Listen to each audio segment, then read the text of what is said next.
after Abiy Ahmed warned his neighbors against any attempted invasion. Addis Ababa has issued a stark warning to its rivals, saying that there would be a severe retaliation if any country attempted to invade Ethiopia. In his exact words, anyone intending to invade Ethiopia should think not just once, but 10 times, because Ethiopians know how to defend themselves. You'd think a country defending its resources will be applauded, but they are quick to portray Ethiopia as the villain in a chess game they didn't even start. And you won't believe who is making the next move. Egypt has joined the African Union peacekeeping mission in Somalia, and it also signed a defense agreement very recently with the Somali government. Now, this matters because Egypt is locked in also a long-running dispute with Ethiopian neighbors, Somalia.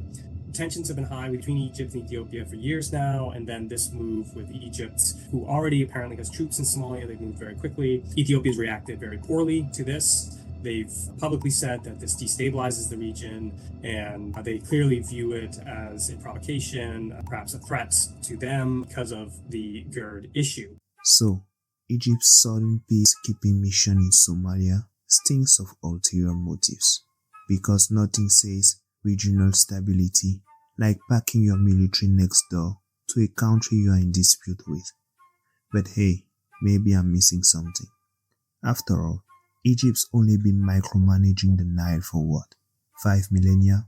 Nile's importance over thousands of years of human history is difficult to overstate. Quite simply, without it, there would have been no ancient Egyptian civilization, no pharaohs, no pyramids, no Cleopatra, just deserts. For thousands of years, there was only one undisputed ruler of the Nile, Egypt. But in the last century, all that began to change. Colonial powers extended their reach, then nation-states emerged, each with a responsibility to feed and support their growing populations.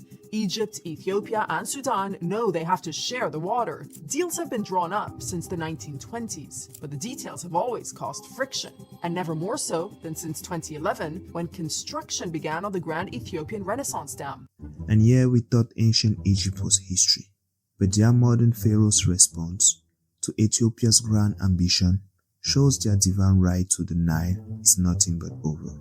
I'm warning our brothers in Ethiopia to not touch a drop of Egypt's water because all options are open. To which Ethiopia responded as real brothers should. Ethiopia does not intend to arm other countries. Our intention is to work with other countries and improve our status. But apparently, this is not enough for mainstream media not to portray Ethiopia as their aggressive neighbor, as they are too busy parroting colonial narratives to notice Africa's got its own voice.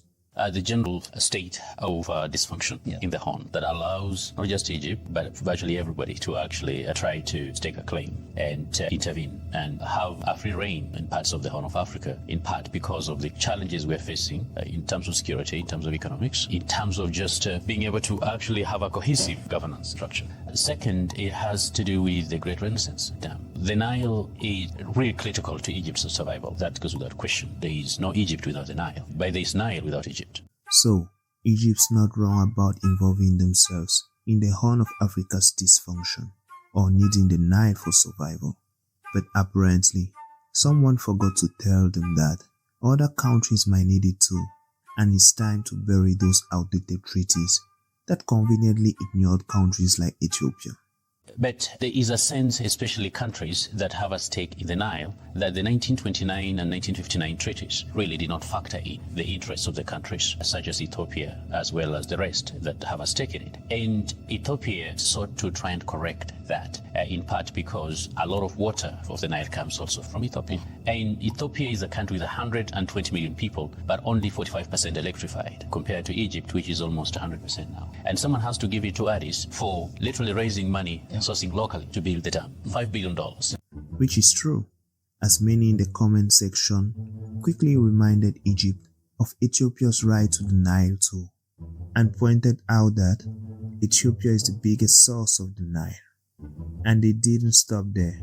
Some even tore into Egypt's "our water" nonsense and called out mainstream media's propaganda, exposing how they can't even locate GERD on a map.